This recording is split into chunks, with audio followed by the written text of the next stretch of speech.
सीता की खोज में सुग्रीव की सेना। श्री राम की सहायता से बाली वध हुआ। अब सुग्रीव भय मुक्त हुआ। अपनी पत्नी से तो उसका मिलना हुआ ही, पर श्री राम की आज्ञानुसार बाली की पत्नी तारा ने भी सुग्रीव के साथ विवाह किया। 6 महीनों का समय बीता हुआ देखकर राम ने लक्ष्मण से कहा, लक्ष्मण, लगता है सुग्रीव हमें भूल गया। कहा जाता है कि अपना काम हो जाए तो फिर उसे करने वाला जिए या मरे उससे हमें क्या।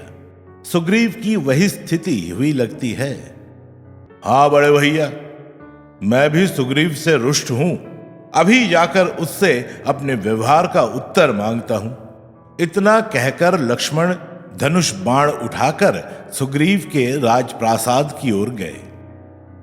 इधर हनुमान सुग्रीव को जागृत करने के उद्देश्य से उसके पास पहुंचे। महाराज, आप अपना वचन भूल ही गए।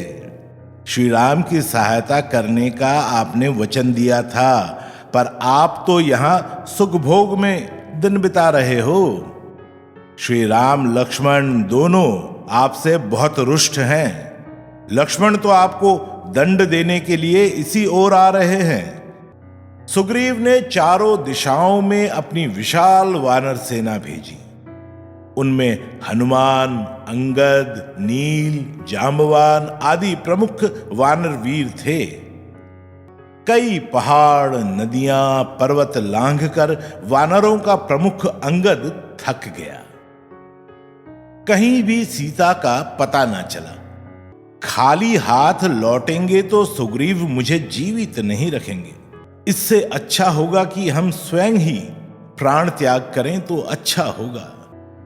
ये अंगद के शब्द पर्वत की गुफाओं में बैठे हुए पंगु गृध्र पक्षी ने सुने और वो मनुष्य वाणी में बोलने लगा, वाह वाह, बहुत अच्छा।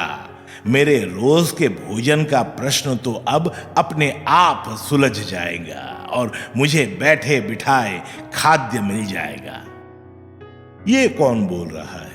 ये देखने के लिए अंगद ने मुड़कर देखा तो एक गृध्र पक्षी पर्वत की गुफाओं में बैठकर बात कर रहा था। अरे, ये तो अपने जटायु जैसा पक्षी है। कहां जटायु ने सीता रक्षण के लिए किया हुआ प्राणार्पण और कहां ये हमारे प्राणार्पण पर नजर गड़ाकर बैठा हुआ है जटायु जैसा दूसरा पक्षी। क्या कहा? जटायु? आप जटायु को जानते हैं? बताइए, कहां है वो? वो मेरा भाई है। मेरा नाम संपाति। मैं जटायु का बड़ा भाई हूं। वृत्रासुर का वध करने वाले इंद्र पर विजय प्राप्त करने के लिए हम दोनों आकाश मार्ग से स्वर्ग गए।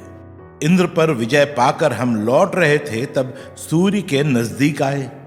सूर्य की उष्णता से जटायु को बहुत व्याकुल होता देख मैंने बड़े प्रेम से मेरे छोटे भाई को मेरे दोनों पंखों की छाया में ले लिया, जिसके परिणाम स्वरूप वो तो जला नहीं और जनस्थान में गिरा, परंतु मेरे दोनों पंख जलकर खाक हुए और मैं इस प्रकार पंगु होकर यहां पड़ा हूं।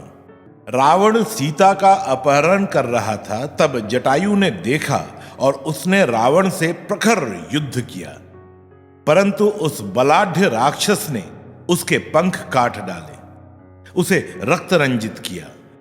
तब उसकी मृत्यु हुई। अरे रे रे, जटायु को रावण ने मारा। उस रावण को किसी को मारना होगा, परंतु वो रावण है कहां?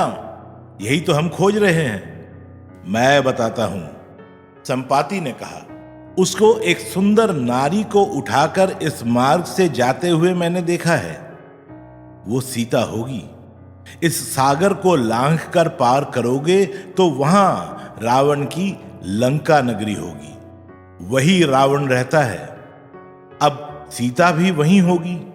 हे वानर मित्र, मुझे उस समुद्र किनारे पर ले चलो। मैं अपने भाई को श्रद्धांजलि अर्पित करना चाहता हूं।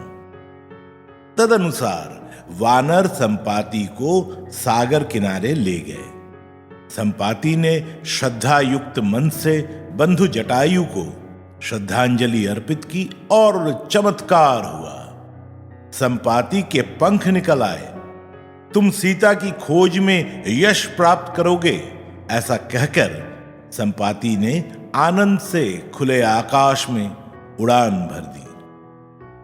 सीता कहां है ये तो ज्ञात हुआ, परंतु इस सागर को पार कैसे करेंगे, ये प्रश्न सबके सामने खड़ा था। सारी रात विचार विनिमय करते रहे। अंततः यह हनुमान को ही संभव होगा, यही सबका मंतव्य हुआ। ऐसा प्रचंड उड़ान वो अकेला ही कर सकता है। तब सभी ने एक मत से ये कार्यभार हनुमान पर ही सौंपा।